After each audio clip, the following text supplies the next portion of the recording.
Captain Jake Morrison stood on the bridge of the UES Defiance and watched the stars streak past the viewport as his ship dropped out of faster-than-light travel near Proxima Centauri. The year was 2157, and humanity had spread to 3 star systems, beyond Earth, but they were still small fish in what they hoped was a very big pond. Jake had been exploring space for 15 years, and this mission was supposed to be routine. A simple survey of mineral-rich asteroids in the outer system. But the massive ship that appeared on his sensors was anything but routine. The alien vessel was 10 times larger than the Defiance, and its hull gleamed with a dark metal that seemed to absorb light rather than reflect it. Lieutenant Sam Davis at the communications station turned to Jake with wide eyes and said, "The aliens were sending a message in perfect English." Jake ordered the message put on the main screen, and the bridge fell silent as a reptilian face appeared before them. The creature had scales the color of old bronze and yellow eyes that seemed to look right through the camera. When it spoke, its voice was deep and carried the weight of absolute authority. The alien introduced himself as Supreme Commander Zethkar of the Hegemony and said his people had been watching humanity for some time. Jake felt his stomach drop as the alien explained that the Hegemony was a coalition of 12 species that ruled over 200 worlds across the galaxy. Zethkar said that every intelligent species eventually joined the Hegemony either willingly or by force, and that humanity's time had come. The alien's tone was calm and matter-of-fact, as if he was discussing the weather rather than the fate of an entire species. He gave humanity exactly 1 Earth year to make their choice, and said that in all the Hegemony's long history, no species had ever been foolish enough to refuse their generous offer. Jake tried to keep his voice steady as he asked what would happen if humanity refused. Zethkar's yellow eyes seemed to glow brighter, and he said that refusal meant extinction, and that the Hegemony had never failed to keep that promise. The transmission ended, and Jake stared at the black screen for a long moment before ordering his crew to plot a course back to Earth. 3 days later, Jake sat in a secure briefing room in Geneva, across from President Greg Collins and the Earth Defense Council ambassador. Lisa Kane had arrived from the Lunar Diplomatic Station, and her usually calm demeanor showed cracks of worry. Admiral Beth Harper spread star charts across the table and pointed to the locations where Hegemony scout ships had been detected. The aliens weren't hiding their presence and had positioned observation fleets at the edge of each human system. Dr. Alex Chen adjusted his glasses and said the xenobiology reports were disturbing. The Hegemony's member species showed signs of genetic manipulation and cultural conditioning that suggested they weren't willing partners but conquered slaves. President Collins rubbed his temples and said the choice before humanity was simple in concept but terrible in reality. They could surrender their freedom and become another conquered species, or they could fight a war. They had no realistic chance of winning. Admiral Harper stood and said that surrender was not an option, and that humanity had to at least try to defend itself. She had been studying military history her entire life and believed that even hopeless wars could sometimes produce unexpected results. Dr. Chen shook his head and said that violence would only lead to humanity's destruction and that they should try to negotiate better terms. Lisa Kane said she would return to the Hegemony flagship and attempt to find some middle ground, but her voice lacked conviction. President Collins looked around the room at the faces of Earth's leaders and saw his own doubts reflected back at him outside. The conference room protests had already begun in major cities as news of the ultimatum spread. Some crowds demanded that Earth surrender immediately to save lives, while others called for immediate military preparation. The president knew that the next 12 months would determine whether humanity continued to exist as a free species or became another footnote in the Hegemony's long list of conquests. Jake Morrison had returned to space aboard the Defiance and was conducting surveillance missions along the border systems. Every day brought new reports of Hegemony ships appearing in human space, but they made no aggressive moves. The aliens seemed content to wait and watch as if they were studying insects in a jar Jake often stood at his viewport and stared out at the distant stars, wondering how many worlds out there had faced this same terrible choice. He thought about his daughter back on Earth, who was only 8 years old and deserved to grow up free. The captain made a decision. That night, as he watched alien ships patrol the edge of human space, if humanity chose to fight, he would be ready, and if they chose surrender, he would find a way to resist. Either way, Jake Morrison was not going to let his daughter grow up as a slave. To alien masters, the countdown to humanity's decision had begun, and the galaxy watched to see what the newest species would choose when faced with the ultimate test of their character. 6 months had passed since the hegemony delivered their ultimatum, and humanity remained divided on what choice to make. Colonel Mike Roberts led a small team of military specialists through the ruins of what had once been a great city on the world, called Keth Prime. The planet had resisted the hegemony 300 years ago, and the archaeological evidence told a grim story. Dr. Susan Wright knelt beside the remains of what appeared to be a defensive position and brushed dust away from alien bones. The Keth had been reptilian like the hegemony leadership, but their bones showed signs of malnutrition, and overwork. Mike examined blast marks on nearby walls and realized the battle for this city had lasted only a few days before the defenders surrendered. Susan found records in the ruins that her translation software could partially decode, and the story they told was heartbreaking. The Keth had advanced technology and a proud warrior culture, but they gave up fighting when the hegemony threatened to destroy their children. Mike transmitted his findings back to Earth, where Admiral Beth Harper was building humanity's defense plans. The reports from a dozen dead worlds all told the same story of species that fought briefly before, accepting slavery to avoid extinction. Back on Earth, engineer Tony Blake worked in secret laboratories beneath the Colorado mountains, developing new weapons. The captured hegemony technology that Jake Morrison had managed to scan during first contact provided crucial insights. Tony discovered that alien weapons relied on energy frequencies that human electronics could disrupt with the right modifications. His team created hybrid weapons that combined human engineering with alien power sources. Captain Kelly Price tested the prototype fighters at a hidden base on Mars and found that human unpredictability gave them advantages. The aliens seemed to expect orderly battle formations and logical tactical decisions. Kelly's pilots flew in chaotic patterns and used ramming attacks that confused hegemony war simulations. Dr. Susan Wright returned to Earth with disturbing evidence from her archaeological missions. Every conquered species had believed they could negotiate better terms or find a peaceful solution. The hegemony's pattern was always the same, and they would promise mercy in exchange for surrender, then slowly crush their new subjects. President Greg Collins faced massive demonstrations outside the Capitol building as humanity struggled with their choice.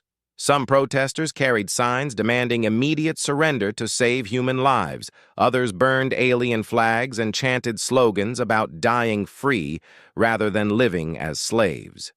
The president met with religious leaders who were divided. Between those who preached peaceful acceptance and those who called for Holy War Ambassador Lisa Kane had made 3 more trips to the hegemony flagship, trying to find alternatives to total surrender or total war. Supreme Commander Zeth Carr received her politely, but made it clear that the terms were not negotiable. The alien leader seemed genuinely puzzled by humanity's hesitation and said that most species begged to join the hegemony by this point. He showed Lisa recordings of other first contacts, where alien leaders practically fought each other for the chance to surrender. First, Lisa realized that the hegemony had never encountered a species that seriously considered resistance, and that fact might be humanity's only advantage. General Sam Miller began organizing resistance cells in every major city and colony. He knew that even if the government chose surrender, some humans would continue fighting. Sam recruited veterans from Earth's last major war and began training civilian volunteers in guerrilla tactics. The resistance cells were given hidden weapons caches and communications equipment that could operate independently. Dr. Alex Chen found himself torn between his pacifist beliefs and the growing evidence that negotiation was impossible. He studied the hegemony's history and discovered that they had never honored a peace treaty with an equal partner. Every species in their empire had been conquered through force or the threat of force. Alex began to understand that sometimes fighting was the only way to preserve what made life worth living. Tony Blake's weapons development project produced its first major breakthrough when his team created quantum disruptor missiles. The weapons could penetrate hegemony shields by shifting through multiple dimensional frequencies. Captain Price's test pilots proved that small human fighters could outmaneuver larger alien ships in asteroid fields. The key was using human intuition and creativity instead of computer-controlled flight. Pattern's President Collins called a meeting of the Global Defense Council to discuss the choice that would define humanity's future. Admiral Harper presented military options that ranged from hopeless to merely desperate. Dr. Chen argued for one final, diplomatic mission, but even he admitted the chances of success were minimal. Lisa Kane said the hegemony expected humanity to surrender within the next month and seemed confident in that prediction. Colonel Roberts reported that every species that had tried to resist was defeated within a year and then enslaved for centuries. The room fell silent as the weight of the decision pressed down on Earth's leaders. Outside the window, protesters continued their demonstrations while hegemony observation. Ships waited patiently in orbit. President Collins looked at each council member and realized that they had already made their choice. The only question now was whether they had the courage to announce it to the galaxy across human space colonists. And soldiers prepared for whatever decision their leaders would make. Jake Morrison continued his patrols along the border systems and watched alien ships that seemed to mock humanity's weakness. The captain had received reports that some colonies were already building surrender monuments to show their peaceful intentions. Other worlds were constructing hidden weapons factories and training every citizen who could hold a rifle.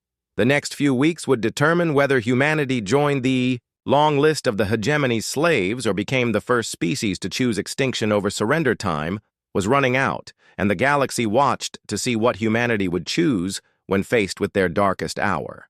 President Greg Collins stood before the cameras in the United Nations Assembly Hall and felt the weight of human history pressing down on his shoulders. Representatives from every nation and colony had gathered for the most important vote in the history of their species. The global referendum had been debated for weeks, and the results were closer than anyone had expected.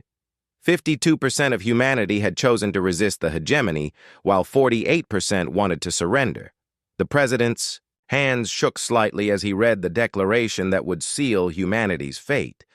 He announced to the galaxy that Earth and all human colonies rejected the hegemony's ultimatum and chose to fight for their freedom.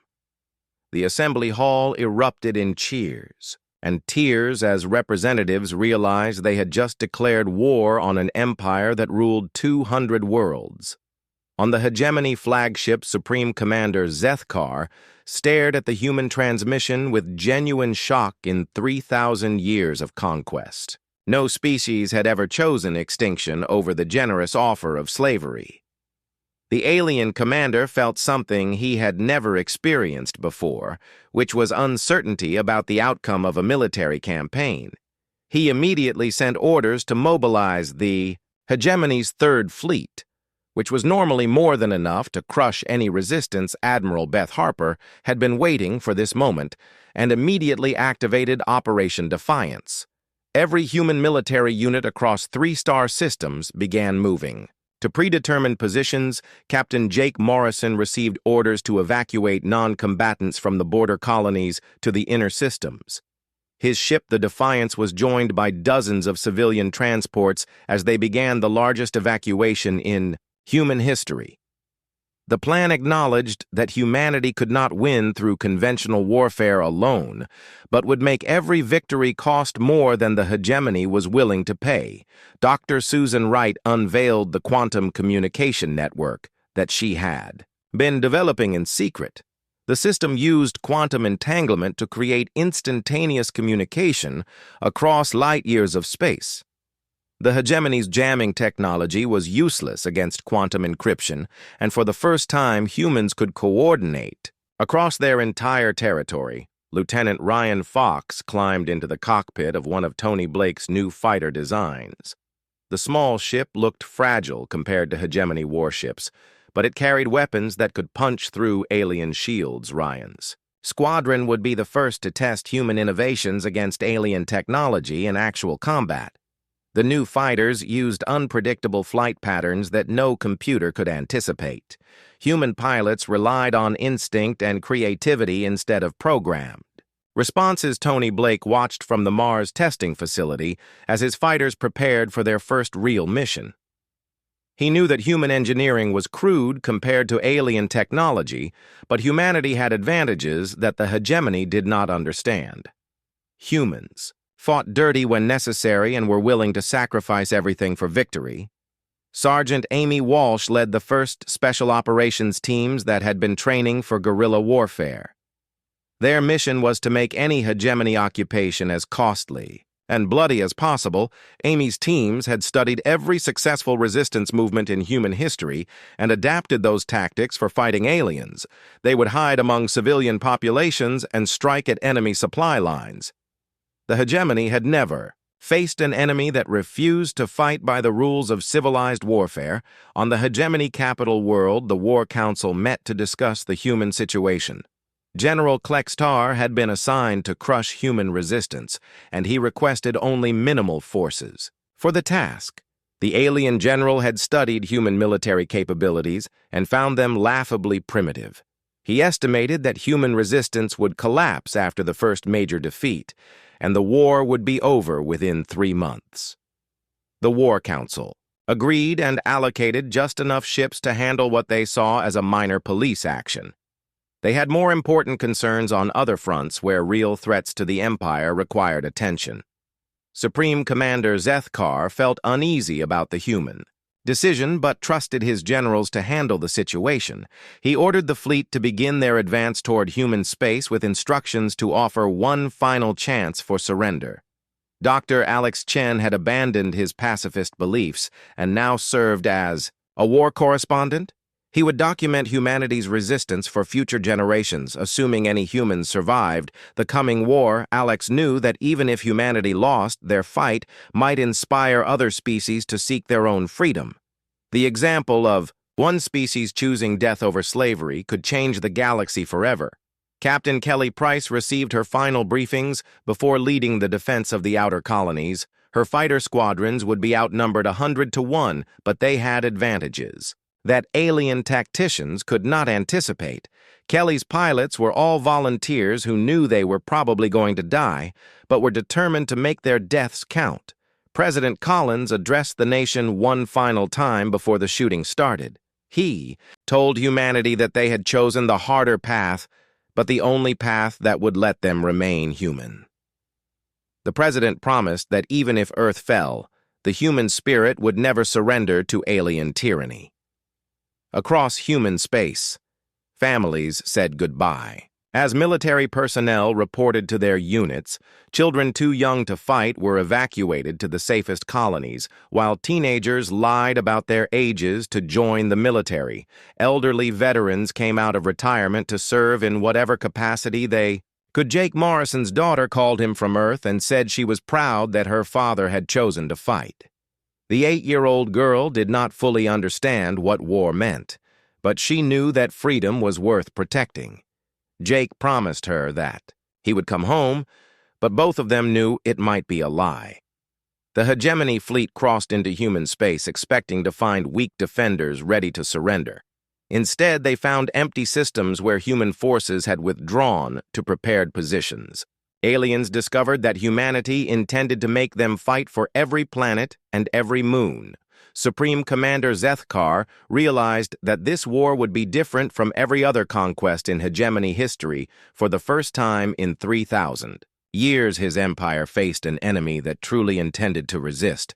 The opening moves of the war began as human ships engaged the hegemony advance guard. Both sides would soon learn that this conflict would change the galaxy forever. The first battle of the war began when the hegemony Third Fleet arrived at New Denver in the Kepler system. The mining colony had a population of 50,000 civilians who had voted overwhelmingly to resist. Mayor John Davis stood on the observation deck of the colony administration building and watched alien ships fill the sky above his world. The hegemony fleet commander sent the standard surrender demand, expecting immediate compliance. Instead, John activated the colony-wide communication system and told the aliens that New Denver would never surrender. Captain Jake Morrison's ship, the Defiance, was part of a small human fleet hiding behind the system's largest moon admiral. Harper had positioned her forces to strike when the aliens least expected resistance. Jake watched his tactical display as 3 destroyers commanded by Captain Lisa Park and Captain Ben Carter moved into attack position. The human plan was simple and desperate, which was to hit the aliens hard, then retreat. Before they could respond, Lieutenant Ryan Fox led his fighter squadron in the war's first attack run. The small human ships streaked toward the massive hegemony flagship using flight patterns that confused alien sensors. Ryan's fighters carried Tony, Blake's new quantum disruptor missiles, which had never been tested in real combat. The weapons struck hegemony shields and punched through like they were made of paper. Explosions rippled across the alien flagship's hull as the crew scrambled to understand what had happened. General Klex Tar stared at his damage reports in disbelief as primitive human weapons crippled his most advanced ship. The alien general had expected token resistance, followed by immediate surrender. Instead, he faced an enemy that seemed willing to fight to the death. Captain Morrison led the Defiance in a ramming attack against a hegemony cruiser. The human ship's reinforced hull tore through alien armor while Jake's crew fired everything they had. The Defiance was destroyed in the collision, but took the enemy cruiser with it. Jake and his crew escaped in life pods as their ship died around them. The surprise attack lasted only minutes, but cost the hegemony 5 ships and hundreds of casualties. The human fleet retreated as planned, leaving the aliens to wonder what kind of enemy they were fighting. On the surface of New Denver, the real battle was just beginning.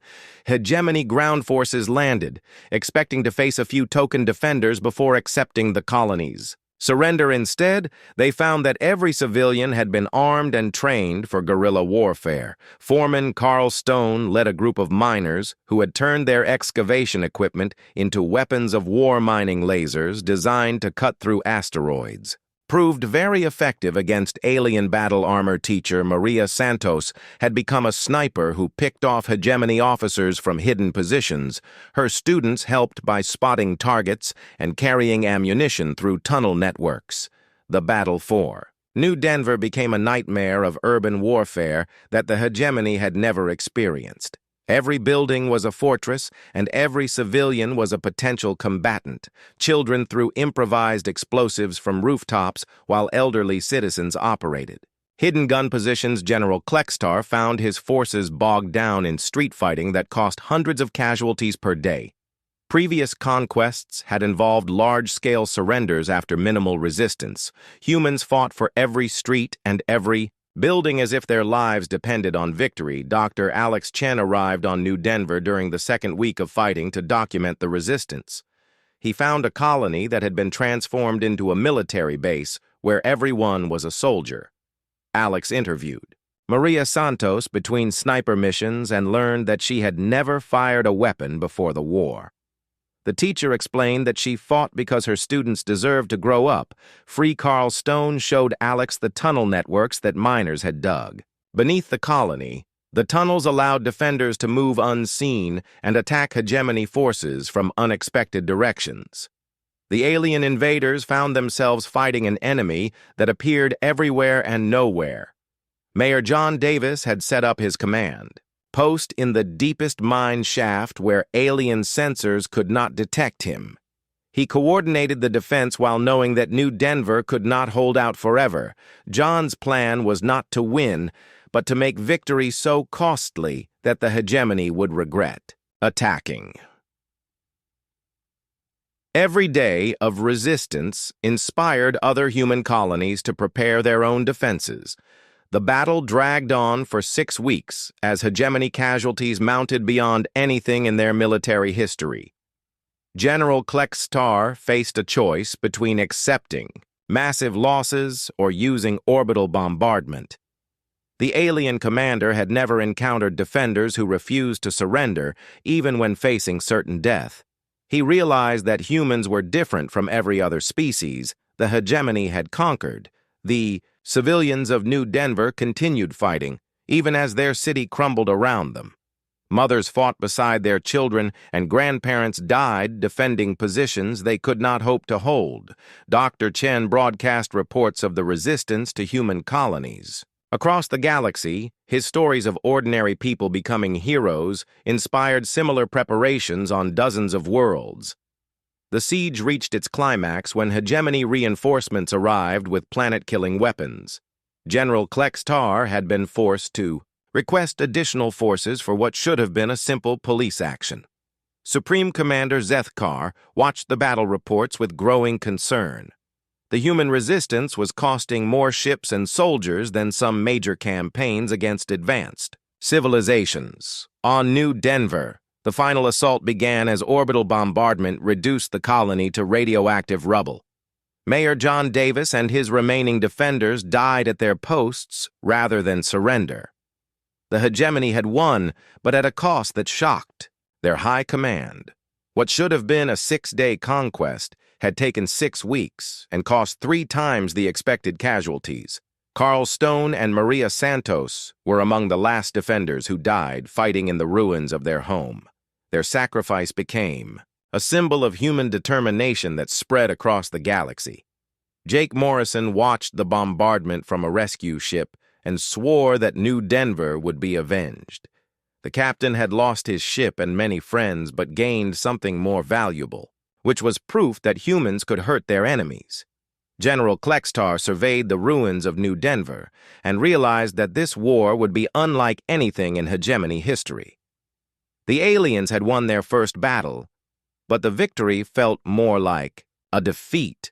If every human world fought like New Denver, the conquest would bankrupt the empire and break their military. The precedent had been set, and humanity had shown the galaxy that resistance was possible even against impossible odds. 2 years had passed since the Battle of New Denver, and the war had spread across a dozen star systems. What the hegemony expected to be a quick conquest had become a grinding conflict that drained their empire's resources. Admiral Beth Harper stood in the command center on Luna Base and watched tactical displays showing human forces scattered across the galaxy. Her strategy was working, but at a terrible cost in human lives. Every victory came through sacrifice, and every retreat left behind heroes who would never come home. Colonel Mike Roberts led commando raids deep into hegemony territory, striking at supply convoys and communication stations. His teams used captured alien technology to blend in with enemy forces until the moment. They struck Mike's raiders had become legends among hegemony troops, who never knew when death would come from the darkness. The psychological impact was as important as the military damage they caused. Captain Kelly Price commanded fighter squadrons that used hit-and-run tactics to drive alien commanders to desperation. Her pilots flew ships that were held together with spare parts and determination.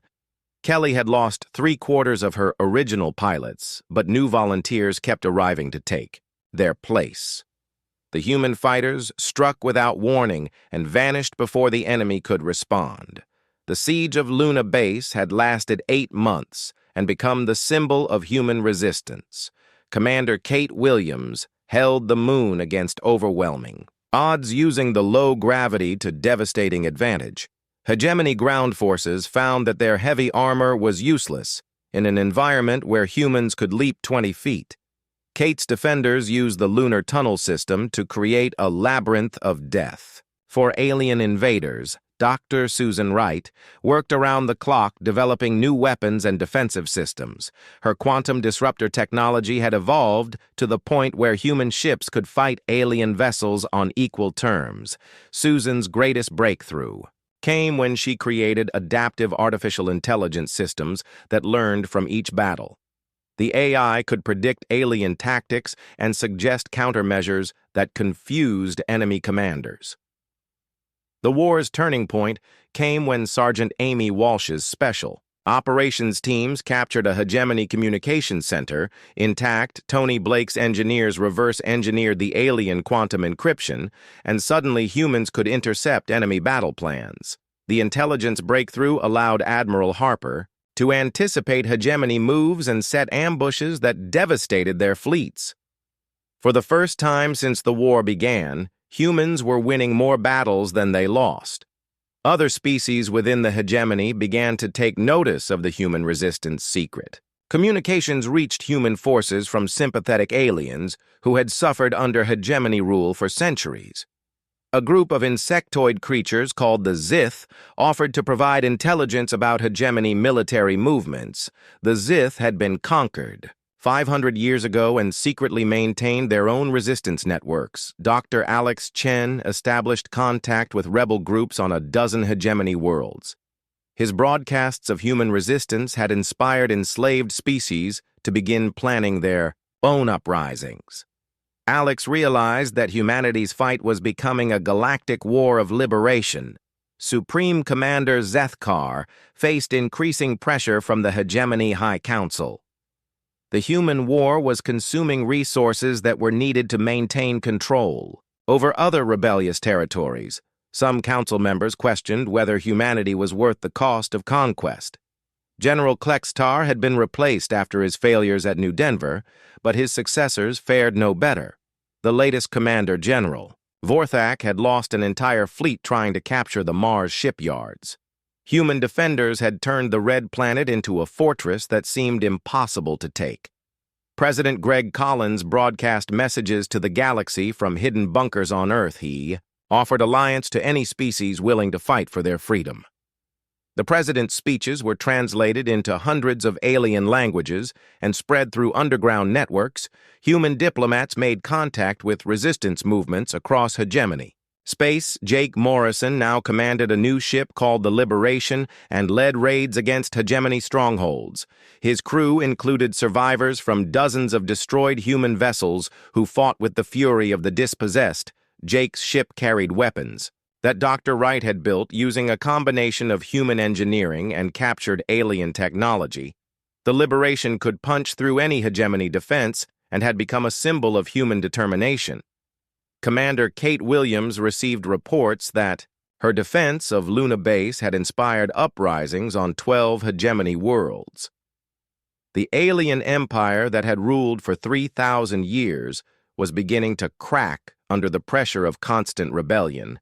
Kate's lunar defenders had become heroes to enslaved species who dreamed of their own freedom. The hegemony's reputation for invincibility was crumbling as humans demonstrated that resistance was possible. Captain Kelly Price led her remaining fighters in a desperate attack on the hegemony supply depot. At Wolf 359, her squadron was outnumbered 50-1, but they carried humanity's newest weapon, which was quantum singularity missiles. The attack succeeded beyond all expectations and destroyed enough hegemony supplies to cripple 3 fleets. Kelly died in the battle, but her sacrifice saved thousands of human lives. Tony Blake unveiled his latest creation, which was a new class of human warship that could match hegemony dreadnoughts. The ships were built using salvaged alien technology and powered by human determination. Each vessel carried the names of fallen heroes and the hopes of humanity's future. Colonel Roberts infiltrated the hegemony capital world and discovered that the alien empire was facing rebellions across their territory. The human resistance had become the spark that ignited a galaxy-wide revolution. Mike's intelligence reports showed that the hegemony was struggling to maintain control over their vast empire. Dr. Chen's broadcasts reached the enslaved populations of 200 worlds and planted seeds of hope in minds that had forgotten freedom. His stories of human courage inspired aliens who had accepted slavery for generations. Alex knew that even if humanity lost their war, they had already changed the galaxy. Forever, Sergeant Walsh led a mission to rescue human prisoners from a hegemony detention facility. She found thousands of humans who had been captured during the early battles. Amy's rescue operation freed not only humans but hundreds of aliens from dozens of conquered species. The rescued aliens joined human forces and shared their knowledge of hegemony weaknesses. Admiral Harper prepared for what she knew would be the final phase of the war. The hegemony was gathering their largest fleet ever. Assembled for one last assault on Earthbeth's intelligence network, warned that Supreme Commander Zethkar himself would lead the attack. The battle for Earth would determine whether humanity survived as a free species or became another footnote. In history, the stage was set for the greatest space battle the galaxy had ever seen. The largest fleet in hegemony history emerged from faster-than-light travel at the edge of the Sol system. Supreme Commander Zethkar had brought every available warship to crush human resistance once and for all. The alien commander stood on the bridge of his flagship and stared at the small blue world that had caused his empire so much trouble.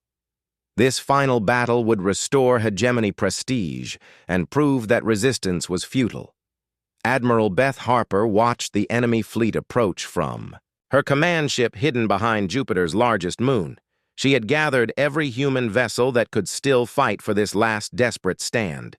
The odds were impossible, but humanity had faced impossible odds before. President Greg Collins broadcast from a bunker beneath the Rocky Mountains, speaking to both human forces and the watching galaxy. He declared that humanity would rather die free than live as slaves. The president's words were translated into hundreds of languages and transmitted. To every corner of hegemony, space-enslaved species across the galaxy listened as one small world defied an empire. Captain Jake Morrison commanded the flagship Liberation as it led the human battle line toward the approaching enemy his ship carried. The hopes of humanity and the ghosts of all who had died fighting for freedom. Jake thought of his daughter, who was now 10 years old and hiding in the deep shelters with millions of other children. He had promised to protect her future and intended to keep that promise. The Battle of Earth began when human fighters launched suicide attacks against the hegemony command ships. Lieutenant Ryan Fox had survived 3 years of war and led the final charge in a fighter held together by determination and spare parts. His squadron dove through enemy fire, knowing they would not return. Ryan's last transmission was a defiant human battle cry that echoed across the communications channels. Dr. Susan Wright's newest weapons turned the space around Earth into a storm of quantum energy. Her adaptive defense systems learned from each enemy attack and adapted faster than alien computers could compensate. The technology that humans had developed through desperation proved superior to weapons created through conquest. Tony Blake watched from Earth's surface as his weapons lit up the sky with the fury of human engineering. The space battle raged for hours as ships from both sides burned in the void. Admiral Harper coordinated the defense with tactical genius born from years of fighting impossible odds. Her commanders included survivors from New Denver and Luna Base who fought with the rage of the dispossessed. Colonel Mike Roberts led a boarding party against the hegemony flagship in the war's most desperate gambit. His commandos fought through alien corridors, seeking the one prize that could end the war. Mike's team included volunteers from a dozen species who had joined the human cause. They carved their way through hegemony defenses with weapons powered by the dream of freedom. Sergeant Amy Walsh fought beside Mike as they battled toward the flagship's command center. Her special operations training had prepared her for every kind of combat except fighting for the fate of the galaxy. Amy's team moved like ghosts through the alien ship, leaving death and confusion in their wake. The human commandos reached the flagship's bridge where Supreme Commander Zethkar waited with his personal guard. The alien leader had ruled the hegemony for 2 centuries. and never faced defeat. Jake Morrison burst onto the bridge with his surviving crew and faced the architect of humanity's suffering. The captain had lost his ship and most of his friends, but gained something more valuable than victory. He looked into Zethkar's yellow eyes and saw fear for the first time in hegemony history. The capture of the Supreme Commander sent shockwaves through the alien fleet. Hegemony discipline cracked as ships began retreating without orders. The psychological impact was devastating to an empire built on the myth of invincibility. Dr. Alex Chen broadcast the news across the galaxy from the captured flagship. His transmission showed Zethkar in human custody and declared that the age of hegemony rule was ending. The broadcast reached enslaved populations on 200 worlds and ignited the revolution that humans had inspired. Within hours of the Supreme Commander's capture, 12 hegemony member species declared independence. The empire that had taken 3,000 years to build began fragmenting in a matter of days.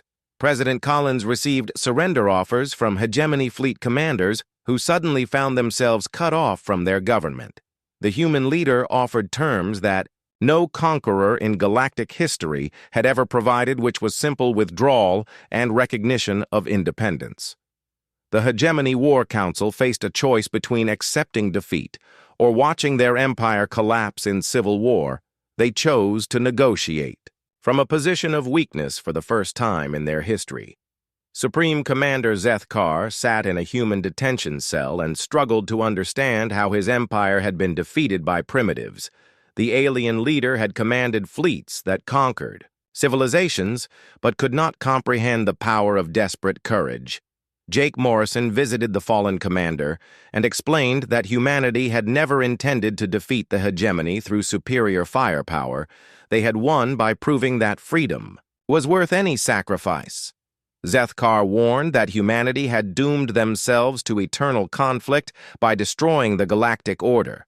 The alien commander could not understand that humans preferred dangerous freedom to peaceful slavery. Dr. Chen interviewed the Supreme Commander for his historical records. He wanted future generations to understand how one species had changed the galaxy through simple determination. Alex asked Zethkar why the hegemony had never encountered serious resistance before. The alien leader explained that most species valued survival over freedom and chose slavery when faced with extinction. Humans were the first species insane enough to choose death over surrender. President Collins addressed the galaxy from the ruins of the hegemony flagship. He announced that Earth would help any species that wanted to claim their independence. The president declared that the age of empires was ending and the age of free worlds was beginning. Admiral Harper began organizing the New Galactic Alliance as liberated species sent representatives to Earth. The organization would be based on voluntary cooperation rather than conquest. Beth knew that building peace would be harder than winning the war, but humanity had proven that impossible things could be accomplished. Captain Morrison returned to Earth and reunited with his daughter, who was now old enough to understand what her father had accomplished. The little girl asked if the fighting was really over. Jake explained that there would always be those who wanted to rule others, but that free people would always choose to fight. Tony Blake began converting his weapons factories to build ships that would carry human values to the stars. His engineering teams worked with alien refugees to develop technology that served freedom rather than conquest. The galaxy was entering a new age where innovation came from cooperation rather than domination.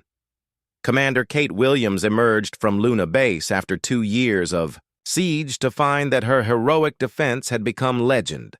Her example had inspired resistance movements across the galaxy.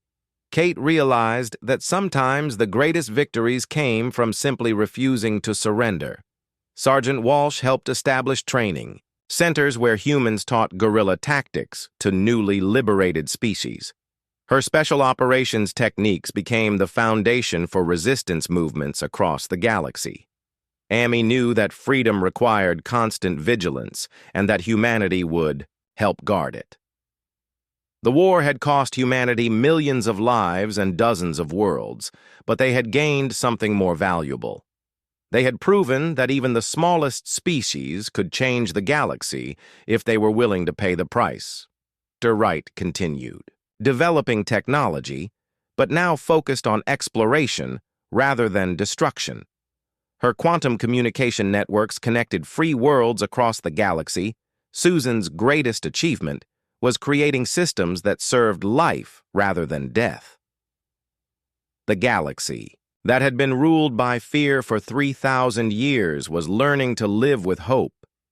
Humanity had chosen to fight when they could have chosen to surrender. That choice had liberated 200 worlds and inspired countless others to seek their own freedom. The human example proved that resistance was always possible for those brave enough to try. Jake Morrison stood on Earth's surface and watched ships from dozens of species arriving to join the Galactic Alliance. His daughter played with alien children whose families had been freed by human sacrifice. The captain knew that the fight for freedom would never truly end, but that it was always worth fighting. Humanity had wanted to rule but chose to fight, and in fighting they had won something. Greater than empire, they had won the right to remain human.